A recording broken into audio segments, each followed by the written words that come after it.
Pernahkah kamu merasa heran melihat seseorang yang hidupnya tidak takut akan Tuhan, bahkan terang-terangan melakukan kejahatan, namun hidupnya tampak penuh keberhasilan?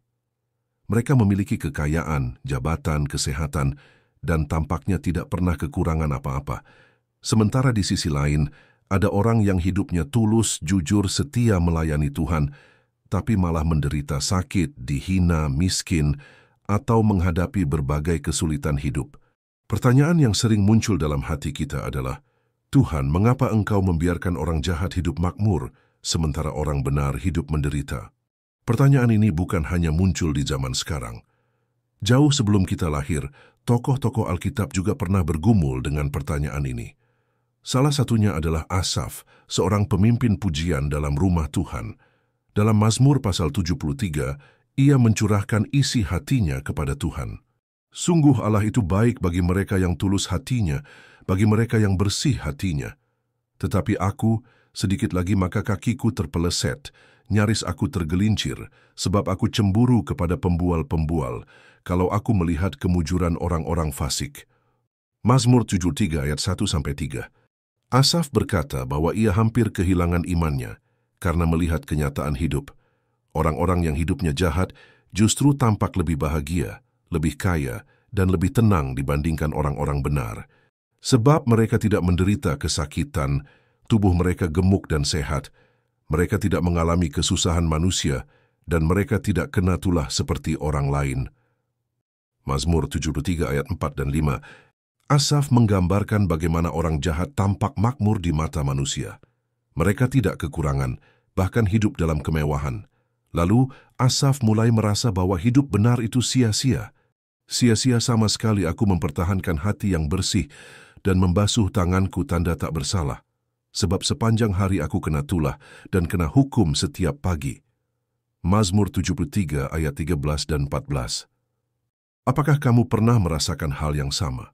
Seolah-olah semua usaha untuk hidup benar tidak dihargai, malah sepertinya orang yang curang dan menipu lebih cepat berhasil. Namun di titik inilah perubahan terjadi dalam hati Asaf. Sampai aku masuk ke dalam tempat kudus Allah dan memperhatikan kesudahan mereka. Mazmur 73 ayat 17. Asaf akhirnya mengerti. Ketika ia masuk ke dalam hadirat Tuhan, mencari Allah dalam doa dan perenungan firman, barulah ia melihat dari perspektif kekekalan. Ia menyadari bahwa keberhasilan orang fasik hanya sementara, seperti fata morgana di padang gurun. Keberhasilan duniawi tanpa Tuhan adalah berkat palsu. Sesungguhnya di tempat-tempat licin, kau taruh mereka, kau jatuhkan mereka sehingga hancur. Mazmur 73 ayat 18. Tuhan tidak tinggal diam, Ia adil. Ia melihat segala kejahatan dan pada waktunya, setiap manusia akan menerima apa yang menjadi upahnya. Banyak orang jahat tampak sukses karena Tuhan memberi mereka kesempatan untuk bertobat. Namun jika tidak bertobat, keberhasilan itu akan menjadi jalan menuju kehancuran. Sementara orang benar yang hidup dalam penderitaan, mungkin sedang dibentuk Tuhan. Mereka sedang melewati proses pemurnian. Hidup benar memang tidak menjamin kita bebas dari penderitaan, tetapi penderitaan dalam Tuhan tidak pernah sia-sia. Tuhan Yesus sendiri tidak menjanjikan hidup yang mudah kepada para pengikutnya. Ia berkata, "Dalam dunia kamu menderita penganiayaan, tetapi kuatkanlah hatimu, aku telah mengalahkan dunia." Yohanes 16 ayat 33. Dan juga Matius 5 ayat 11. "Berbahagialah kamu jika karena aku kamu dicela dan dianiaya, dan kepadamu difitnahkan segala yang jahat. Jadi jika kamu sedang mengalami penderitaan karena kamu hidup benar, jangan kecil hati. Justru itu tandanya kamu sedang berjalan di jalan yang benar. Dunia ini bukan rumah kita yang kekal. Kekayaan, kehormatan, dan kenyamanan duniawi bukanlah ukuran keberhasilan rohani. Berkat yang sejati bukanlah harta, jabatan, atau pujian manusia.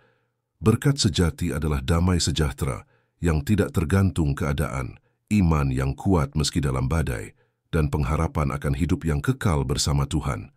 Jangan iri pada orang jahat yang tampak sukses. Fokuslah pada Kristus. Lihatlah apa yang tidak kelihatan oleh mata. Dunia ini fana, tapi kehidupan kekal adalah nyata. Jangan sampai kita menukar kemuliaan kekal dengan kenikmatan sesaat.